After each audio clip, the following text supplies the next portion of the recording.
Day in a life of an employed graduate living in Malawi. So guys, today I'm making a homemade pork lob and seasoning blend. So right now I'm busy mixing different spices, garlic, masala, ka barbecue yanchani kuzathira so garlic iso kuzathira kai ndi marichani kai kenako iyi ndesi maruluka spice yabakani ngati isidayonepo kenako kuzathira so ina kutema ndimu kenako no chopped garlic and onion kenako no basi kanchero kuzwakale kenako no wikanya naila kuphera momo tayona koma kenako ndandikeka fridge kenako basi ndapita ku meditation ukazimvera chisoni monga unemployed graduate ndabwerako kuzaona mana apa ndiyalowerera napopo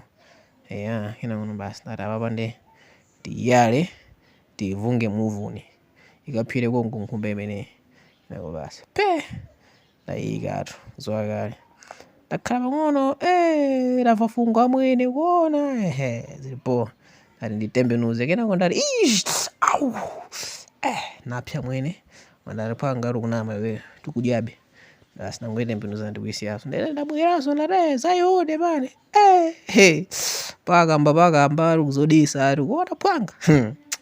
inene ndi chefu kamati sherifu anyway